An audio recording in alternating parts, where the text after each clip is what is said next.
లోయి ఆవిడ పేరు.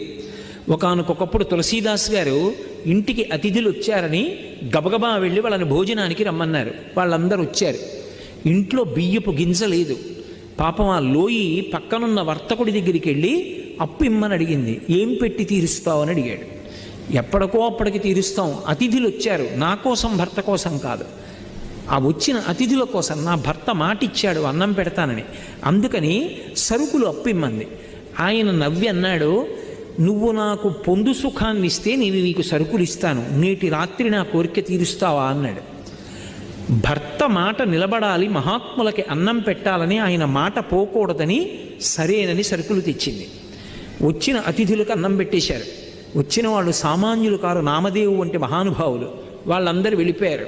వెళ్ళి దిగబెట్టి వచ్చేశారు తులసీదాస్ గారు.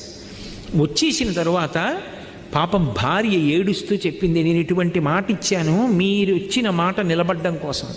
ఆయన అన్నాడు, తులసీదాస్ గారు ఏడుస్తావే, సప్తధాతువులతో నిర్మింపబడింది చర్మము, రక్తము, మాంసము, కొవ్వు, అస్థి, శుక్ల, మేధ.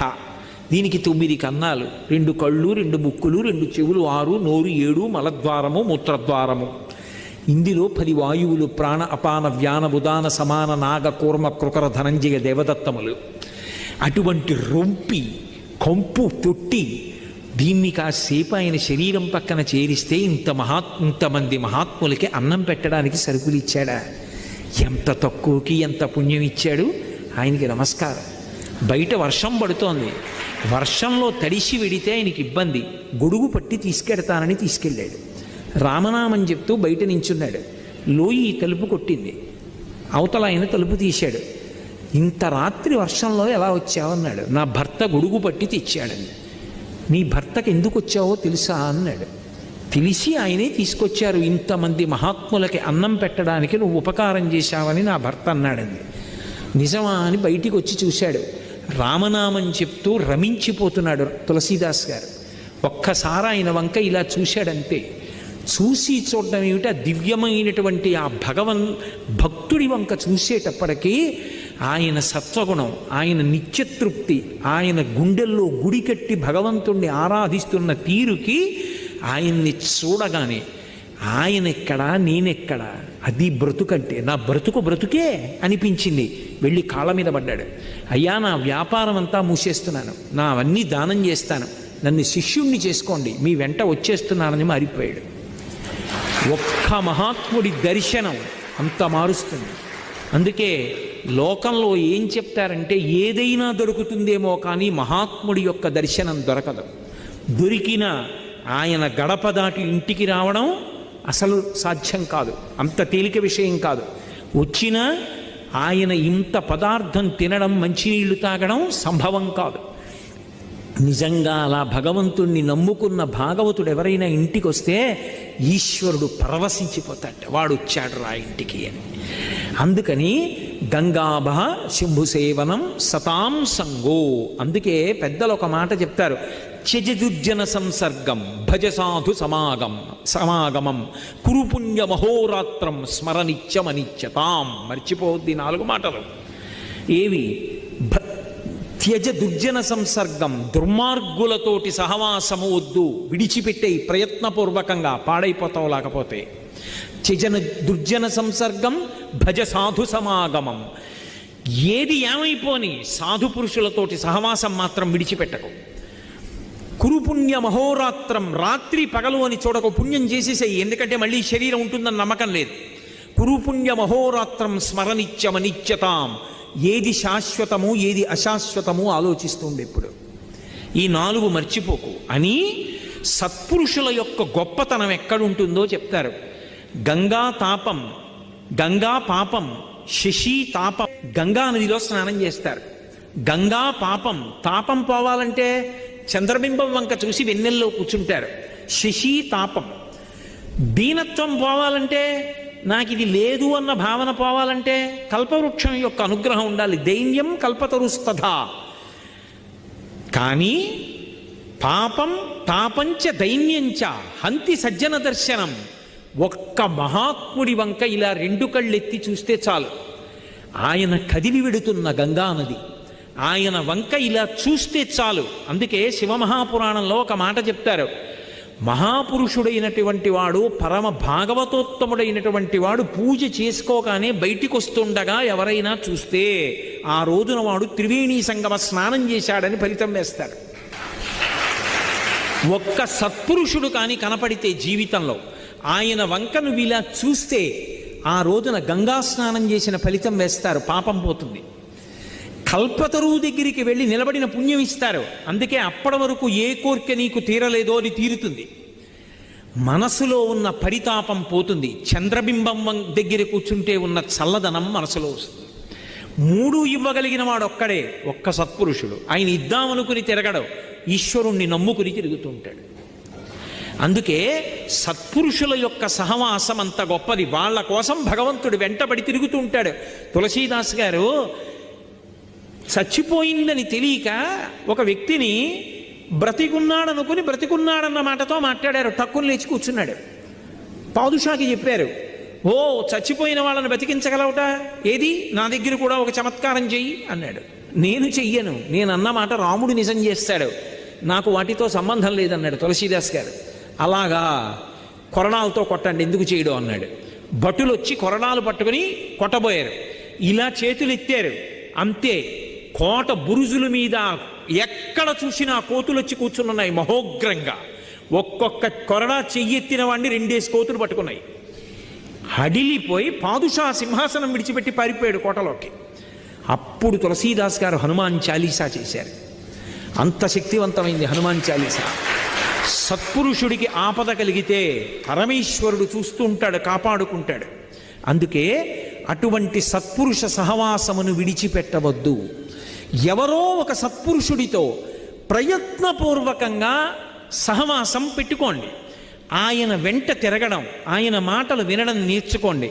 సత్పురుషుడు అని నేను అన్నప్పుడు ఆయన శరీరంతో ఉన్నారా లేదా అన్న దాంతో కూడా సంబంధం లేదు. ఒక చంద్రశేఖర భారతీ మహాస్వామి, ఒక అభినవ విద్యాతీర్థ మహాస్వామి, ఒక చంద్రశేఖరేంద్ర సరస్వతి మహాస్వామి, ఇటువంటి వారు చెప్పినటువంటి ఉపన్యాసాల సంకలనమైన పుస్తకాలు కూడా సత్పురుషులే. ఆయన పుస్తకం చదువుతున్నాను అనుకోండి, ఆయన మాటలు చదువుతున్నానంటే ఆయన నా దగ్గర కూర్చుని నాకు చెప్తున్నట్టే. నిరంతరం నేను ఆయన మాటలు చదువుకుంటూ ఉంటాను అనుకోండి, ఎప్పుడూ నాతో మహాస్వామి వారు కలిసి నడుస్తూ ఉంటారు. నేను ఎప్పుడూ చంద్రశేఖర భారతీ స్వామి వారి గురించి చెప్తున్నాను అనుకోండి, ఆయన పుస్తకాలు చదువుతుంటే నాతో కలిసి ఆయన తిరుగుతున్నట్టు. మహాపురుషుల యొక్క గ్రంథములను చదవడం మర్చిపోవద్దు, ఆర్షవాంగ్మయాన్ని విస్మరించవద్దు. వ్యాసకృతమైనటువంటి గ్రంథములు వ్యాసుడు మనకు అందుకే ఇచ్చాడు. వ్యాసుడు లేని నాడు వాంగ్మయము అంధకారము. వేద విభాగం చేసి 18 పురాణములనిచ్చి 4 పురుషార్థముల సమన్వయమైనటువంటి మహాభారతాన్నిచ్చి జాతికి కన్ను తెరిపించిన వాడు వ్యాసుడే. అటువంటి వ్యాసప్రోక్తమైనటువంటి పుస్తకాలు చదవడం మానవద్దు. మీ ప్రయత్నం లేకుండా మీ మనసు పవిత్రమైపోతుంది, భగవంతుణ్ణి పట్టుకుంటుంది. నేను మీకు ఒక్కటే చెప్తున్నా. అందుకే నైమిషారణ్యంలో ఋషులందరూ వెళ్ళి వచ్చినటువంటి సూతుణ్ణి అడిగారు, ఇవాళ ఉన్నటువంటి పరిస్థితుల్లో కలియుగంలో అలసులు, మందబుద్ధియుతులు, అల్పతరాయువులు, ఉగ్రరోగ సంకలితులు, మందభాగ్యులు, సుకర్మములెవ్వియు చెయ్యజాలరీ కలియుగమునందు మానవులు కావున ఎయ్యది సర్వసౌఖ్యమయ్యలబడు ఏమిటంబడము ఆత్మకు శాంతి మునీంద్ర చెప్పవే. ఈ కలియుగంలో ఏది చదువుకోవాలి, ఈ కలియుగంలో ఏది రక్షిస్తుంది, అటువంటిది మాకు చెప్పండి అని అడిగారు. వెంటనే భాగవతం చెప్పాడు సూతుడు. 7 రోజులు భాగవతం చదువుకోమంటారు, భాగవత సప్తాహం చేయండి అంటారు. అంటే దాని ఉద్దేశం 7 రోజుల్లో భాగవతం అంతా చదవమని కాదు, బతికున్నంతకాలం భాగవతం చదువుతూనే ఉండాలి. 7 రోజులంటే ఎంత గొప్పవాడైనా పుట్టడానికి, ఎంత గొప్పవాడైనా శరీరం విడిచిపెట్టడానికి 7 రోజులు. ఆది సోమ మంగ బుధ గురు శుక్ర శని. ఆయన దేశాలు ఏలినవాడండి అంటే చచ్చిపోవడానికి ఇంకో రోజు లేదు, చాలా గొప్పవాడండి అంటే పుట్టడానికి ఇంకో రోజు లేదు, ఉన్న 7 రోజులే.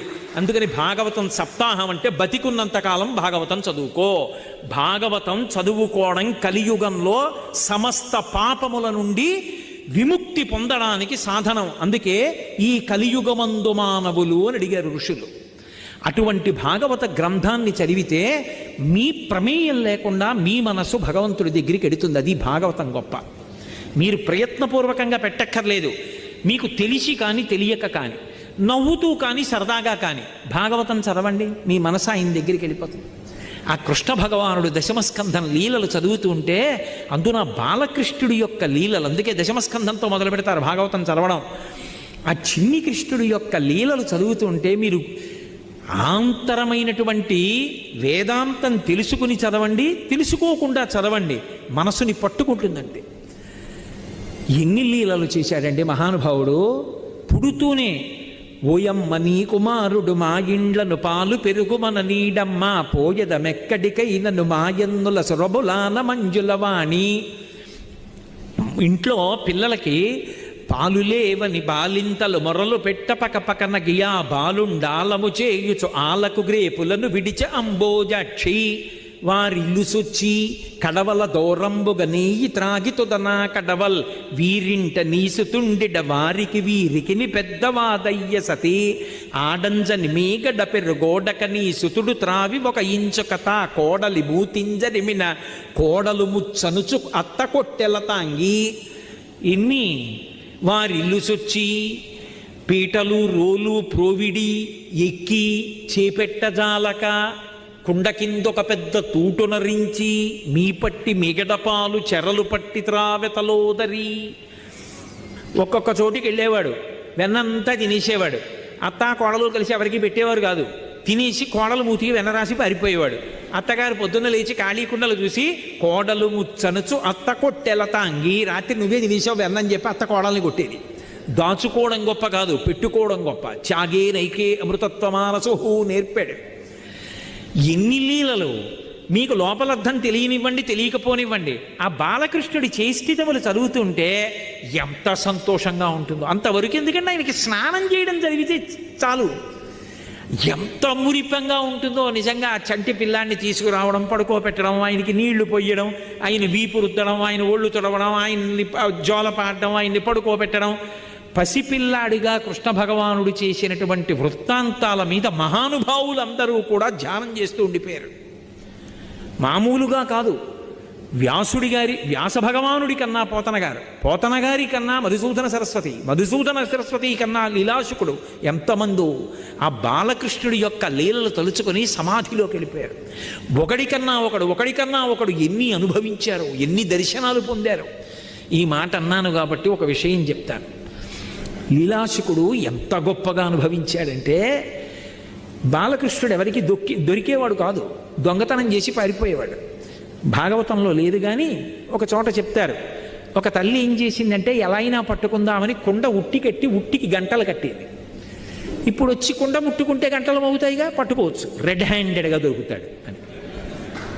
పీటలు వేశాడు, అవి వేసాడు, ఇవి వేసాడు, పైకి ఎక్కాడు, చూశాడు ఎలా పోనీ కుండ కన్నం పెడదామంటే గంట మోగుతుంది. ఆలోచించాడు, నేను పరాత్పరుణ్ణి, పరిపూర్ణావతారం, నా మాట ఏది కాదంటుంది. ఓ గంటలారా మీరు మ్రోగకుడు అన్నాడు. మోగడం మానేసి దానికి కుండ కన్నం పెట్టాడు. చక్కగా మిగిలిన వాళ్ళందరికీ ముందు పెట్టి కానీ తాను తినడు, ఎప్పుడు అందరికీ పెట్టాడు. ఆఖరణ చారలతో ఇలా పట్టుకుని తను ఇలా తినబోయాడు. గణగణ మోగి. హుషిమీ తిహుర్తనవా, మోగద్దన్నాను ఎందుకు మోగారన్నాయి అంటే, గంటలు అన్నాయి వాళ్ళకి పెట్టావు, మేము మోగలేదు, ఇప్పుడు నువ్వు తింటున్నావు, భగవంతుడికి నైవేద్యం పెడితే మోగడం మాకు అలవాటు, గంట కొడతారు, అందుకని మోగాం. ఎంతమంది మహాత్ములు ఎంత అనుభవించారు. లీలాశుకుడు ఒక చోట అంటాడు, ఒక గోపిక చాలా తెలివైంది, గడుసు గోపిక, ఎలా అయినా పట్టుకుందాం కృష్ణుడు అనుకుని కుండ దాచలేదు, వెన్నకుండ తెచ్చి తలుపులు బార్లా తెరిచి అక్కడ పెట్టేది. ఎలాగో ఎత్తుకుపోతాడు ఎక్కడ పెట్టినా. ఇప్పుడు వస్తే ముందు పిల్లలందరికీ పెడతాడు, పెట్టేటప్పుడు చెయ్యి అంతా వెన్న అవుతుంది, అడుక్కెళ్ళే కొద్దీ తీయాలి కదా, మరి మోచేయి వరకు అంటుకుంటుంది. ఆఖరణ తను తిందాం అనుకుంటాడు, పట్టుకుంటాడు, రెడ్ హ్యాండెడ్గా దొరుకుతాడు. అమ్మకి అప్పచెప్తాను పట్టుకెళ్ళి అని. ఈవిడ తలుపు చాట్ట నుంచి కుండ అక్కడ ఎట్టింది. రాణి వచ్చాడు, అటు ఇటు చూశాడు, ఆయనకి తెలియదు సర్వజ్ఞుడు. ఫాల్ ఇన్ లైన్, అందరూ వరుసలో నించోండి అన్నాడు. మెల్లిగా ఒక్కొక్కడికి తీసి పెట్టాడు, ఒక్కొక్కడు తింటున్నాడు, వెళ్ళిపోతున్నాడు. మళ్ళీ దొంగతనంగా లైన్లోకి రావడం అలా ఉండవు అక్కడ, వాళ్ళు వెళ్ళిపోతున్నారు. అందరూ వెళ్ళిపోయారు, చూశాడు. మళ్ళీ చెయ్యిలా పెట్టి ఆఖరణ తీసి తను ఇలా తినబోతున్నాడు. టక్కనొచ్చి పట్టుకుంది. దొరికాడు రా అనుకుంది. ఇప్పుడు దొరికిపోయిన తర్వాత పిల్లలు భయపడాలి కదా, వెంటనే ఇలా వదిలిపించేసుకుని అదేంటి వదిలేయండమ్మా ఏదో తప్పు అయిపోయింది అనాలి. ఏం అనలేదు, ఇలా చూశాడు. అదేంటి ఇంత దొరలా ఇలా చూస్తున్నాడని ఆవిడ అసలు ఏమంటాడో చూద్దామని కస్తంబాల అంది. అబ్బాయి ఎవరు నువ్వు అంది. ఆయన అన్నాడు బలానుజ, బలరాముడి తమ్ముడు అన్నాడు. మధ్యలో ఈయన పేరు చెప్పడం మానేసి ఆయన పేరు ఎందుకు, ఇంట్లో ఉన్నవాడి పేరు బలానుజ అని. ఆవిడంది ఓహో కిమిహతే మన్మందిరాశంకయా, ఇక్కడికి ఎందుకు వచ్చావు అంది. ఇలా చూసి ఓ మా ఇల్లు అనుకున్నాను, మీ ఇల్లా.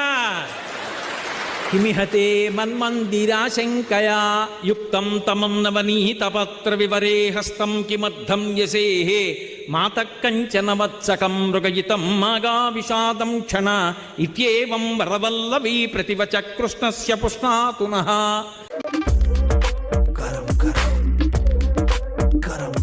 Flipkart Fashion Garam Garam Sale. అయ్య బాబోయ్, గుండెలు తీసిన బంటు మా ఇల్లు అనుకున్నావా, అందుకొచ్చావా, మీ ఇల్లు అని కాదని తెలియలేదా అని ఆవిడంది. సరే కుండలో చెయ్యెందుకు పెట్టావు అంది. ఆయన అన్నాడు ఏటమ్మా ఊరికే ప్రశ్నల మీద ప్రశ్నలు కాసేపు మాట్లాడకుండా ఉంటావా, మా ఇంట్లో దూడ ఒకటి పారిపోయింది, కుండలో ఉందేమో అని చెయ్యి పెట్టి తిప్పి చూస్తున్నాను, నువ్వు అలా అరిస్తే దూడ బయటికి దూకి పారిపోతే మళ్ళీ ఎక్కడికైనా వెళ్ళి పట్టుకుంటాను, కాసేపు మాట్లాడుకో అన్నాడు. అయ్య బాబోయ్, దూడ కుండలో దూరిందా, ఇంత తెగింపా అని ఆవిడ చెయ్యి వదిలేసి ఇలా అంది, పొరిగితూ పారిపోయి. గోపిక తెల్లబోయేటట్టుగా మాట్లాడినటువంటి ఆ చిన్ని కృష్ణుడు మమ్ము రక్షించుగాక అన్నాడు లీలాశకుడు. ప్రదోషవేళ అయింది అనేటప్పటికీ ఆయన తాండవం మొదలు పెడతాడు. జటాటవీగల జల ప్రవాహ పావిత స్థలే గళేవలంబ్యలంబితం భుజంగతుంగమాలికాం ఢమఢమఢమఢమన్ నినాదమడ్డవర్వయం చకార చండ తాండవం తనోతు శివ శివం జటాకటాహ సంభ్రమ భ్రమన్ నిలింప నిర్ఝరీ విలోల వీచివల్లరీ విరాజమానమూర్ధని ధగద్ధగద్ధగద్ధగజ్జల జలల్లలాట పట్టపావకే కిశోర చంద్రశేఖరీ రతి ప్రతిక్షణం మమ అగర్వ సర్వమంగళా కళా కదంబ మంజరీ రస ప్రవాహ మాధురీ విజృంభణా మధువ్రతం స్మరాంతకం పురాంతకం భవాంతకం మఖాంతకం గజాంధకాంతకాంతకం తమంతకాంతకం భజే అని ఆయన తాండవం చేస్తుంటే సమస్త దేవతలు వెళ్ళి వాద్య పరికరములను మోగిస్తూ ఉంటారు. అందుకే దేవతలు ఎవ్వరు ఉండరు. ప్రదోష వేళలో ఒక్క పరమశివుని యొక్క సభకి చేరిపోతారు. పరమశివుని యొక్క సభకి చేరిపోయినప్పుడు అందరూ కూడా ఏదో ఒక వాద్యాన్ని మ్రోగించి ఆయన తాండవానికి సహకరిస్తారు. ఏమీ చేయకుండా నిలబడేది ఇద్దరే ఉంటారు, ఒకడు వ్యాఘ్రపాదుడు, ఒకడు పతంజలి. పతంజలి కిందంతా పాము రూపం, పైన మనుష్య రూపం. వ్యాఘ్రపాదుడు కిందంతా పెద్దపులి రూపం, పైన మనుష్యుని యొక్క తలకాయ. అంటే పరమశివుని యొక్క సన్నిధానంలో క్రౌర్యానికి మారుపేరైనటువంటి పెద్ద పులి పాము కూడా పరమ ప్రశాంతతతో అలా చూస్తుంటాయి తప్ప తమ యొక్క వ్యగ్రతని వ్యక్తం చెయ్యవు. అన్ని ప్రాణులు ఆయన దగ్గరికి వెళ్ళేటప్పటికీ అంత శాంతిని పొందేస్తాయి అనడానికి వ్యాఘ్రపాదుడు పతంజలి ఒక ఉదాహరణ కాదు. అసలు చిదంబరంలో వ్యాఘ్రపాదుడి కోసమే ఆనంద తాండవం చేస్తుంటట. ఆయన ఒక్కొక్క చోట చేసే తాండవానికి ఒక్కొక్క పేరు.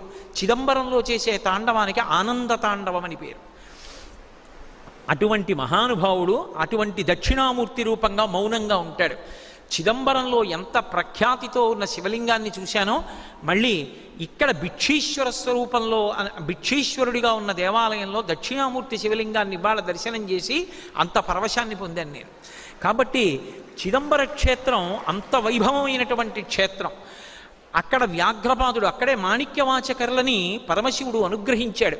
మాణిక్యవాచకర్లు పెద్దవారైపోయి చిదంబర క్షేత్రానికి వెళ్ళిపోయి ప్రతిరోజు నటరాజస్వామి వారి దగ్గరికి వచ్చి పత్తికాలు పాడుతుండేవారు, స్తోత్రాలు చేస్తుండేవారు.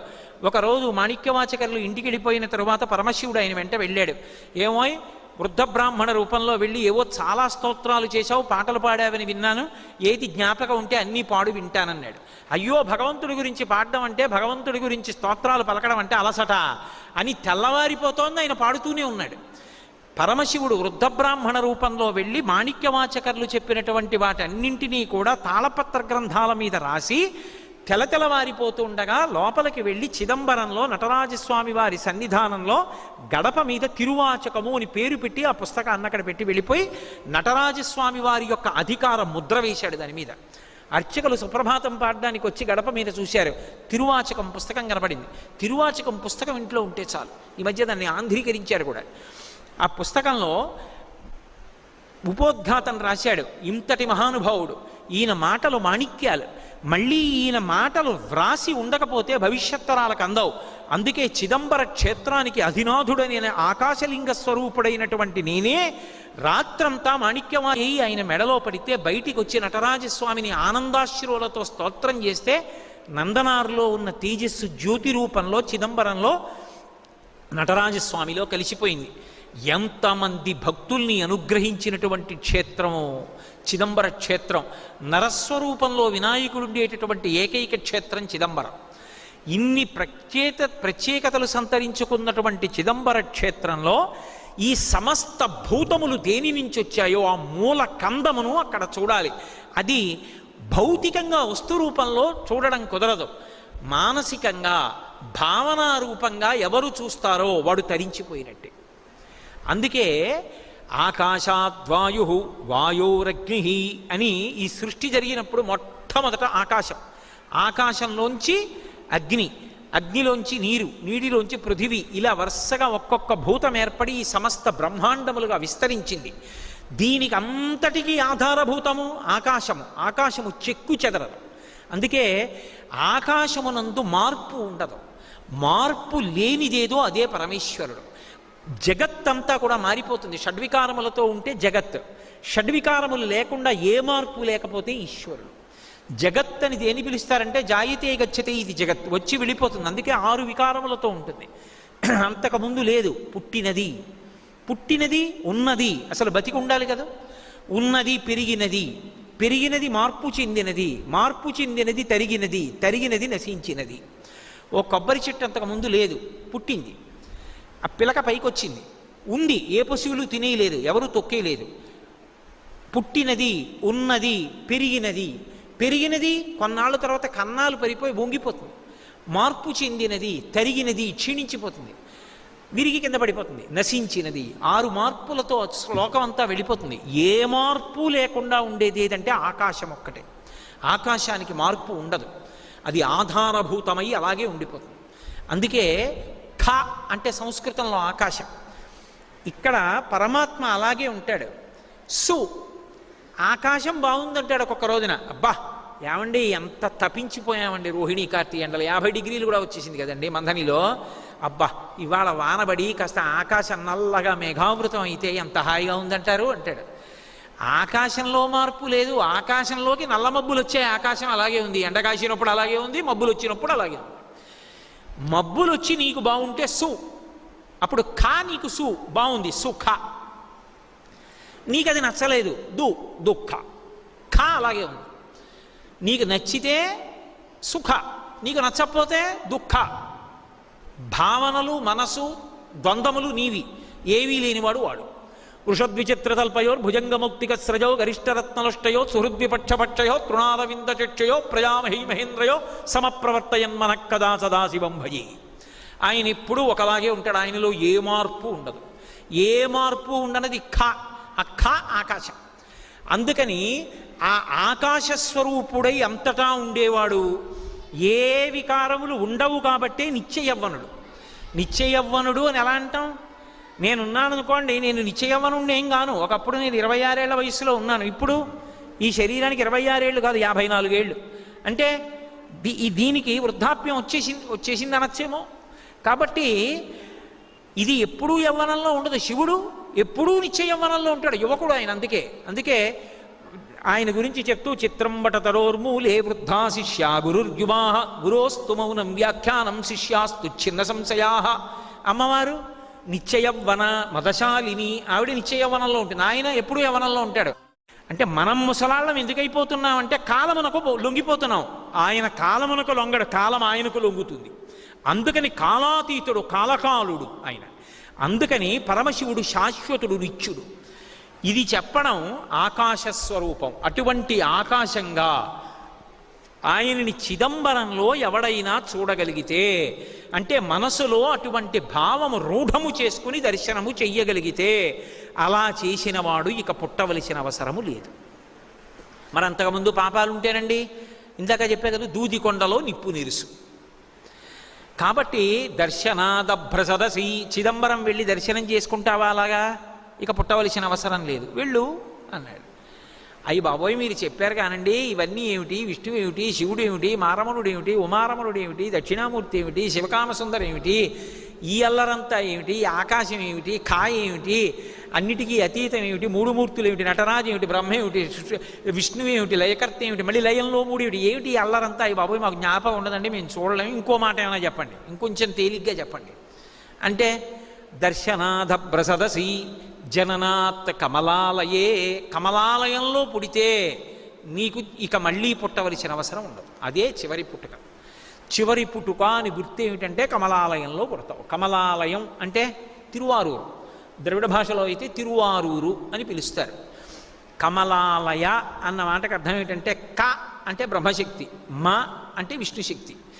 ఈ రెండూ ఏ శక్తిని కొలుస్తున్నాయో ఆ శక్తి కమలాలయ, పార్వతీదేవి. కామాక్షి పరదేవతా స్వరూపం. ఆ అమ్మవారికి కుడి చేతి వైపు సరస్వతీదేవి ఉంటుంది, ఎడం చేతి వైపు లక్ష్మీదేవి ఉంటుంది. ఇద్దరూ కూడా వింజామరలు వీస్తూ ఉంటారు.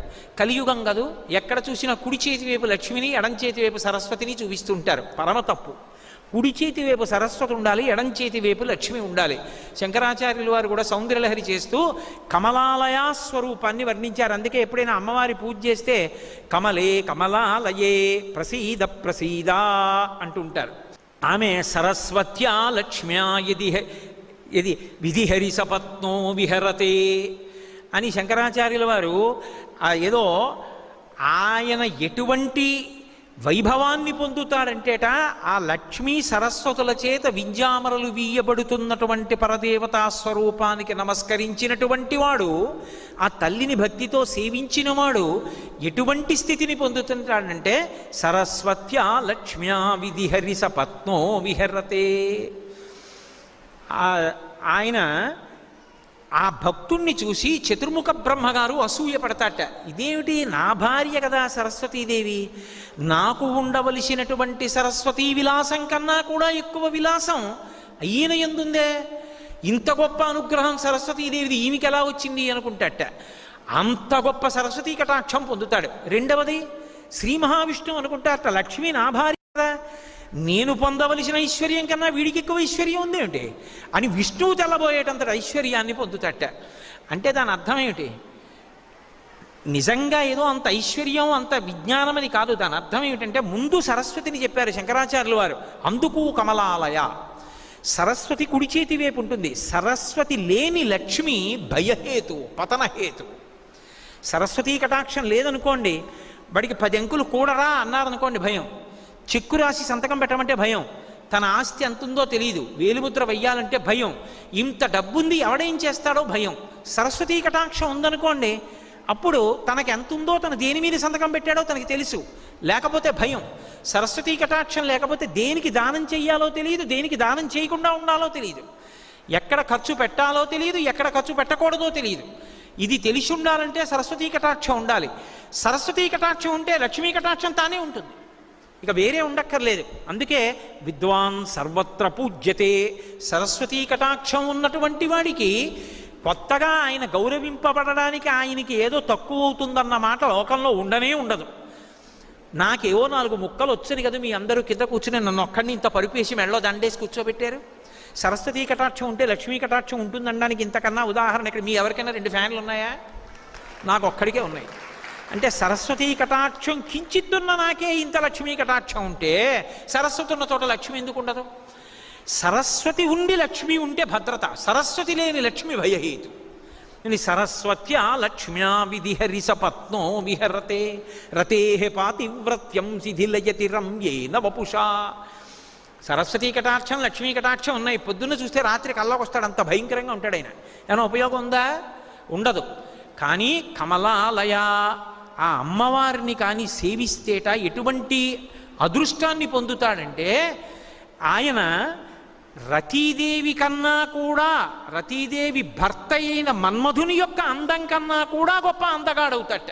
లోకంలో అందం అంటే మన్మధుడినే చెప్తారు, మన్మధుడు అంతటి అందగాడు లేడని. అందుకని రతీదేవి చాలా సంతోషపడిపోతుందట, మా ఆయన కన్నా ఏమిటంటుంది ఎవరినన్నా చూస్తే.